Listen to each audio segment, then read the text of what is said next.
आप सभी का स्वागत है study for village city channel पर। आज आरआरबी एनटीपीसी और ग्रुप डी से संबंधित हम प्रश्नों को लाए हैं। विज्ञान से संबंधित प्रश्न हैं, अधिकतर रसायन विज्ञान के प्रश्न होंगे और बहुत ही महत्वपूर्ण प्रश्न हैं। अधिकांश परीक्षाओं में पूछे जाते हैं और रिपीटेड प्रश्न हैं ये। और हाँ, जो आर ओ BEO और ख़ास तौर से यूपी PSC से रिलेटेड जो भी परीक्षाएं हैं, लोअर PCS से संबंधित, इसमें भी इन प्रश्नों को अच्छा खासा बड़े पैमाने पर पूछा जाता रहा है।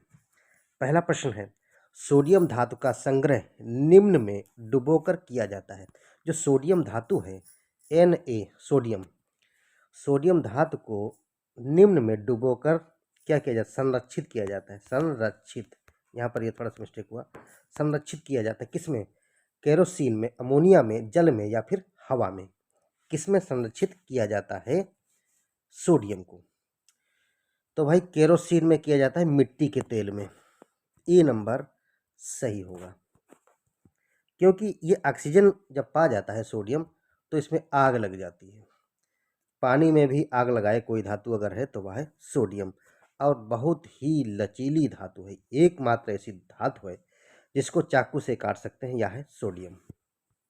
अगला प्रश्न है, निम्न में से यानी कि कौन एक उपधातु है?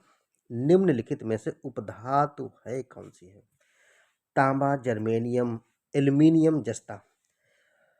एल्यूमिनियम भी धातु है, जस्ता भी धातु है, तांबा भी धातु है, और जर्मेनियम उपधातु है। बी नंबर सही हो जाएगा। बढ़ते हैं अगले प्रश्न पर। निम्नलिखित में से किसे आमतौर पर वाशिंग सोडा के रूप में जाना जाता है? इनमें से किसे वाशिंग सोडा के रूप में जाना जाता है? किसे जाना जाता है वाशिंग सोडा के रूप में? Calcium carbonate, calcium acetate, sodium carbonate, sodium bicarbonate. किसे जाना जाता है वाशिंग सोडा के रूप में? Sodium carbonate, NaCO3 sodium carbonate है।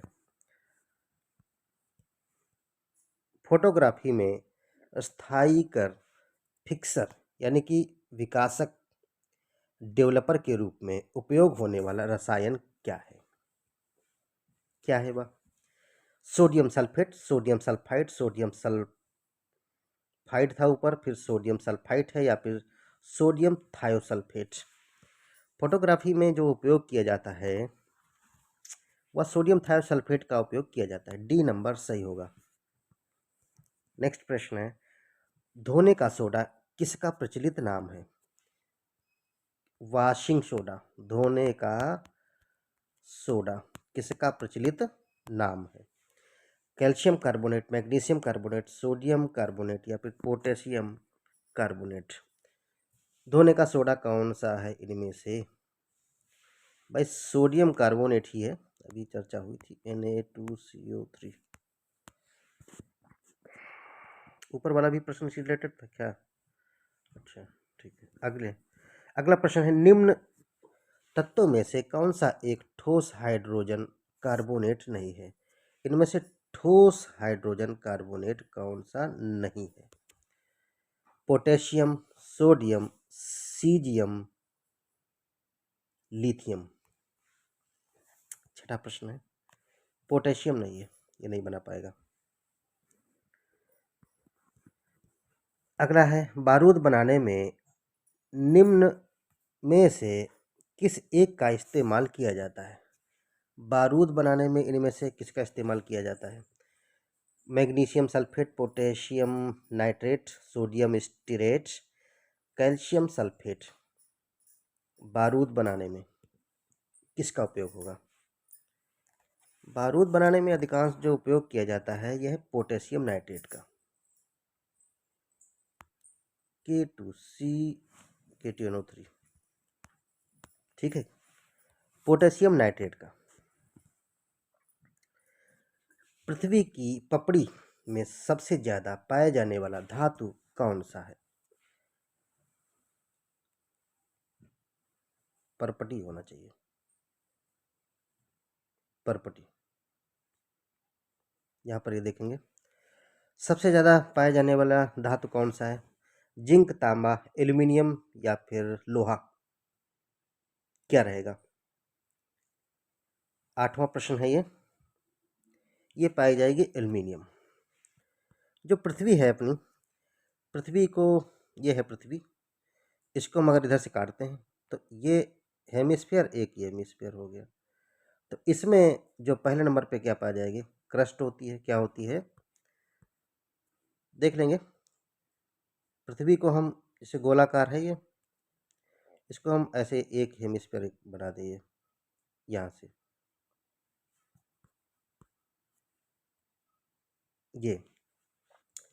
ये क्रस्ट हो गया।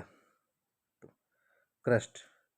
दूसरे नंबर पर मेंटल हो जाएगा, मेंटल। फिर हो जाएगा कोर। कोर को दो भागों में बांटेंगे, इनर, आउटर। तो इसमें क्रस्ट में जो पाई जाएगी पहली वाली भूप्रपटी में, भूप्रपटी कह लीजिए या फिर, तो इसमें सीआल, सीआल मतलब सिलिकॉन और एल्यूमिनियम पाई जाएगी। पहले वाले भाग में क्रस्ट में ही भूप्रपटी में पाई जाएगी एल्यूमिनियम। फिर मेंटल में क्या पाया जाएगा? दूसरे भाग में जो मेंटल में पाया जाएगा सीमा, SIMA, सिलिकॉन और मैग्नीशियम पाई जाएगी। अब कोर में जो लास्ट वाला जो भाग है इसमें पाया जाएगा निफे, Ni+Fe, यानी कि निकिल और आयरन मिलेगा। तो यह भी आपका प्रश्न जो था, इससे संबंधित जो प्रश्न से बनते हैं वो सभी हमने बता दिया है। तो पृथ्वी की ऊपरी जो भाग है इसमें पाए जाने वाले धातु है सबसे ज़्यादा, ऑक्सीजन के साथ एल्यूमिनियम प्राप्त होगा। रक्तस्राव को रोकने के लिए आमतौर पर किस एल्यूमिनियम लवण का प्रयोग किया जाता है? जो ब्लीडिंग होती है, घाव हो जाने पर, चोट लगने पे, तो उसको रोकने के लिए एल्यूमिनियम लवण का उपयोग किया जाएगा, यानी कि एल्यूमिनियम साल्ट का उपयोग जो किया जाएगा, प्रयोग किया जाता है, वह कौन सा है? Aluminium chloride, aluminium nitrate, alum या फिर टार्टरिक एसिड? एलम ही होगा। K2SO4 होल थ्राइस इंटू 24:2, ये रहेगा एलम, मतलब फिटकरी। कौन सा प्रश्न था ये? 9वां प्रश्न पर था हम लोग। ये टार्टरिक एसिड है, ये तो नहीं। आगे बढ़ेंगे। जल शोधन के लिए निम्न में से किसका प्रयोग किया जाता है? जल के शोधन के लिए निम्न में से किसका प्रयोग किया जाएगा? सिरका, बेकिंग सोडा, एलम, ये भी उपयोग हो जाएगा, एलम इसमें भी हो जाएगा। ये हो गया। ऊपर क्या था? नेक्स्ट है कैल्शियम सल्फेट हाइड्रेट को सामान्य रूप से के नाम से जाना जाता है। जो कैल्शियम सल्फेट हाइड्रेट है, इसको किस रूप में, किस नाम से जाना जाता है सामान्यतः? ये बताना है, किस रूप में जाना जाता है। तो 11वां प्रश्न है ये, कौन सा ही होना चाहिए? Calcium sulphate hydrate, limestone, glass, asbestos, gypsum? भाई कैल्शियम सल्फेट हाइड्रेट, ये रहेगा H2O। तो जिप्सम ही जाना जाता है। मार्बल का प्रयोग भवन निर्माण सामग्री के रूप में भी किया जाता है, बिल्कुल किया जाता है। मूर्ति बनाने के लिए भी इसका उपयोग किया जाता है, इसका रासायनिक नाम क्या है? मार्बल का प्रयोग भवन निर्माण सामग्री के रूप में किया जाता है, मूर्ति बनाने के लिए भी इसका उपयोग, रासायनिक नाम क्या होगा, उपयोग किया जाता है, ये कहा जा रहा है। तो आगे रासायनिक नाम इसका क्या होगा? Calcium carbonate, calcium chloride, calcium hydroxide, calcium bicarbonate, क्या रहेगा? कैल्शियम कार्बोनेट ही है, CaCO3, ये रहेगा। Potassium permanganate, potassium permanganate, KMnO4, sorry, potassium permanganate का प्रयोग पेयजल के शुद्धिकरण के लिए किया जाता है, क्योंकि वह क्या करेगा, एक अविकृत एजेंट है, एक ऑक्सीडाइजिंग एजेंट है और बंधीकरण एजेंट है, जल की अशुद्धियों को घोल देता है। क्या ऐसा काम कर देगा? 13वां प्रश्न है ये, क्या रहेगा? तो ये ऑक्सीडाइजिंग एजेंट के रूप में काम करेगा। बी नंबर सही हो जाएगा। नेक्स्ट क्वेश्चन है, जंग लगने के लिए 3 घटक होने आवश्यक हैं। जो जंग लगती है लोहे में, उसके लिए 3 घटक आवश्यक है। कौन सी? स्टील, लोहा, ऑक्सीजन, हीलियम, हाइड्रोजन, नाइट्रोजन, लोहा, नाइट्रोजन या आर्द्रता। लोहा, ऑक्सीजन, आर्द्रता। सॉरी, तो भाई स्टील लोहा हो जाए और ऑक्सीजन हो जाए, बस काम हो जाएगा। ए नंबर सही हो जाए, क्योंकि लोहे में जंग इसी वजह से लगती है। लोहे में जंग लगने से क्या होता है, इसी से संबंधित एक प्रश्न और है। लोहे में जंग लगने से क्या होता है? विघटन, विस्थापन होगा, ऑक्सीकरण होगा या फिर अपचयन होगा। जब लोहे में जंग लगती है तो क्या होता है, ये बताना है। 15वां प्रश्न है ये। ऑक्सीडेशन हो जाता है। सी नंबर सही हो जाएगा। ऊपर वाला क्या प्रश्न था, ये ठीक था। 16वां प्रश्न है, जब लोहे की कील में जंग लगती है तब आयरन ऑक्साइड बनता है। ऐसी स्थिति निर्मित होती है। लोहे की कील में जब जंग लग जाती है तो आयरन ऑक्साइड बिल्कुल बनेगा, क्योंकि लोहा क्या है, लोहा Fe है और ऑक्सीजन से क्रिया करेगा। ठीक है, तो FeO बना देगा। आयरन ऑक्साइड जब बनाएगा तो ऐसी स्थिति निर्मित होती है, कील के भार में बिना कोई परिवर्तन किए हुए, कील के भार में कमी के साथ, कील के भार व रंग में बिना कोई परिवर्तन किए हुए, कील के भार के बढ़त के साथ क्या रहेगा। इनमें से ये बताना है क्या क्या परिवर्तन देखने को मिलेगा। कील के भार में बढ़ोतरी हो जाएगी वहां पर। डी नंबर सही होगा। गैल्वेनीकरण मीन्स गैल्वेनाइजेशन एक प्रक्रिया है जिसमें लोहे की वस्तुओं पर से बचाने के लिए जिंक की परत चढ़ाई जाती है। जो लोहे की वस्तुएं होती हैं उनमें गैल्वेनाइजेशन किया जाता है। ऐसा इसलिए होता है लोहे को बचाया जा सके, लोहे की जो वस्तुएं उनको बचाया जा सके। तो क्या किया जाता है, परत किसकी चढ़ाई जाती है, विघटित जिंक की परत चढ़ाई जाती है। और ऐसा क्यों होता है? विघटित होने के कारण, जंग लगने से, संरक्षित होने से, मुड़ने से। उसको क्या करेंगे, गैल्वेनाइजेशन की प्रक्रिया क्यों अपनाई जाती है, ये बता रहा है। जंग लगने से रोकने के लिए ऐसा काम किया जाता है। जिंक की परत उस पर चढ़ा दी जाती है, जिससे क्या होता है, रस्टिंग नहीं होती। आगे, गैल्वनाइज्ड लोहा क्या है? स्टील का एक रूप है, कच्चा लोहा है, जिंक लेपित लोहा है। यही चीज होना चाहिए। सी नंबर सही हो जाएगा 18वां प्रश्न का। बिजली से धातु चढ़ाना मीन्स गैल्वनीकरण की प्रक्रिया में लोहे पर क्या जम जाता है? क्या जम जाता है? तांबा, जस्ता, टिन, एल्यूमिनियम। 19 का भाई जिंक ही रहना चाहिए, जेड एंड जस्ता।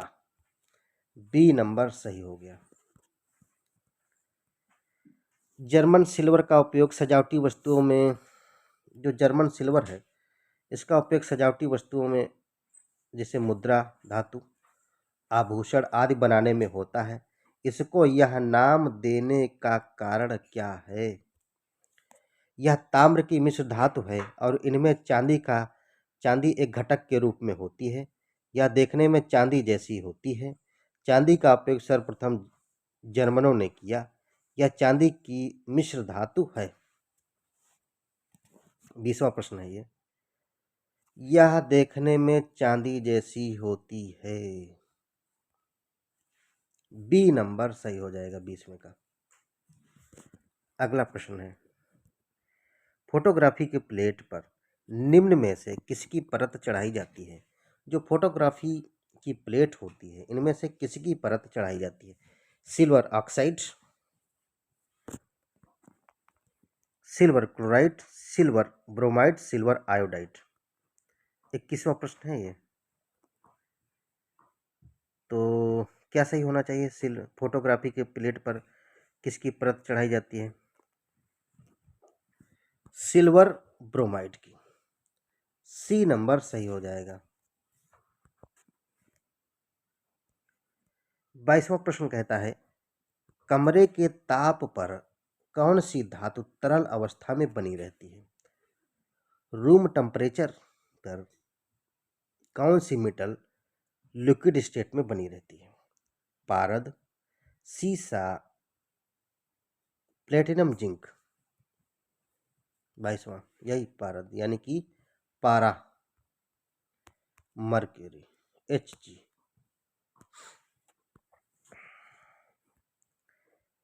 ऑटोमोबाइल एग्जॉस्ट में समाविष्ट महत्वपूर्ण तत्व है। ऑटोमोबाइल एग्जॉस्ट में समाविष्ट महत्वपूर्ण तत्व कौन सा है? फ्लोरीन होती है, सोडियम, मैग्नीशियम या लेड होता है। 23वां प्रश्न है, तो यह खतरनाक चीज लेड रहेगी, Pb। ये तो ऑटोमोबाइल एग्जॉस्ट में समाविष्ट महत्वपूर्ण जो तत्व है वह Pb यानी कि लेड, सीसा है। निम्न में से क्या जल में घुलनशील नहीं है? इनमें से जल में क्या घुलनशील नहीं है ये बताना है। इनमें से क्या जल में घुलनशील नहीं है? क्या नहीं है घुलनशील? Lead sulphate, zinc sulphate, potassium या फिर सोडियम। 24वां प्रश्न है ये। इसमें से जो जल में घुलनशील नहीं है वह लेड सल्फेट नहीं है, बाकी जिंक सल्फेट, पोटेशियम, सोडियम ये सभी जल में घुल जाती हैं। तो नहीं है के हिसाब से ए नंबर सही हो जाएगा। यूरेनिनाइट एक अयस्क खनिज है। यूरेनिनाइट एक अयस्क है या खनिज है, किसका है? जिंक का, यूरेनियम का, टाइटेनियम का, एल्यूमिनियम का। किसका रहेगा? 25वां प्रश्न है, जिसे कि नाम से जुड़ता हुआ है, यूरेनियम का ही है, यूरेनिनाइट इसी का और है। रेडियम किस खनिज से प्राप्त किया जाता है? रेडियम किस खनिज से प्राप्त किया जाता है बताना है। रेडियम जिस खनिज से प्राप्त किया जाता है वह है रूटाइल, हेमेटाइट, चूना पत्थर या पिच ब्लेंड। मैं इसको कई उसमें पूछ भी चुका हूँ और यहाँ तक कि कम्युनिटी क्वेश्चंस में भी मिलता है आपको ये। 26वां प्रश्न है, पिच ब्लेंड। पिच ब्लेंड जो है एस्क है किसका? रेडियम का। निम्न धातुओं में से कौन सा फोटो फिल्म में इस्तेमाल किया जाता है? कौन सा फोटो फिल्म में उपयोग किया जाता है? इनमें से मैग्नीशियम, प्लेटिनम, रजत यानी कि सिल्वर। 27वें प्रश्न की बात हो रही है, आगे ना बढ़े, सिर्फ सिल्वर में ही चले जाएं। ठीक है, तो फोटो फिल्म में इस्तेमाल किया जाता है रजत। कौन सा तत्व धात्विक और अधात्विक दोनों रूप में रासायनिक व्यवहार करता है? कौन सा तत्व जो है धात्विक अधात्विक दोनों रूप में रासायनिक व्यवहार करता है? जेनान, आर्गन, बोरान या फिर कार्बन। वह क्या करेगा? ऐसा तत्व धात्विक का भी काम करे और अधात्विक का भी काम करे रासायनिक व्यवहार के रूप में। क्या रहेगा? तो ये बोरान ही ऐसा काम करेगा। कौन ऐसा काम करेगा? बोरान। सी नंबर सही हो जाएगा। निम्न में से कौन एक सुमेलित नहीं है? इनमें से एक सुमेलित कौन नहीं है, ये बताना है। कहा जा रहा है कि क्लोरोफिल में मैग्नीशियम पाया जाता है, हीमोग्लोबिन में आयरन मिलता है, खाने के नमक में सोडियम मिलती है, कपड़े धोने का सोडा में पोटेशियम मिलेगा, ये कहा जा रहा है। सुमेलित नहीं है। 29वां प्रश्न है ये।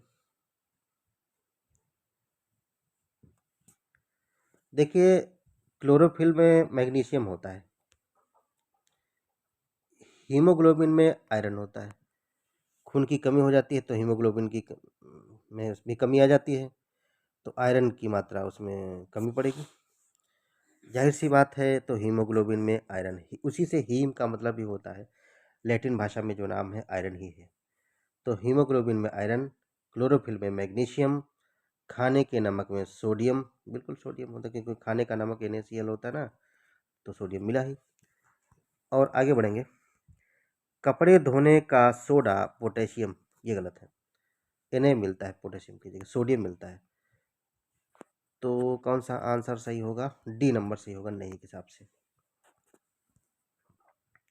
30वां प्रश्न है, निम्न में से कौन सा युग्म सुमेलित है? इनमें से सिल्वर आयोडाइड को हार्ड सिल्वर कहते हैं, सिल्वर क्लोराइड को कृत्रिम वर्षा के रूप में आएगी, जिंक सल्फाइड चूहे का विष के रूप में प्रयोग किया जाता है, जिंक, फिर है जिंक सल्फाइड, फिलासफर वुल भी कहते हैं इसको। तो कौन सा सही है इनमें से? जो जिंक सल्फाइड है, चूहे के पॉइजन के रूप में उपयोग किया जाता है, सी नंबर सही हो जाएगा। तो भैया 30 ये महत्वपूर्ण प्रश्न थे। जो लोग रेलवे भर्ती की परीक्षाओं की तैयारी कर रहे हैं, अच्छी तरह से प्लेलिस्ट में जा कर के साइंस के क्वेश्चंस देख लिए, इन्हीं में से सभी आएंगे, बाहर कोई नहीं होगा। धन्यवाद।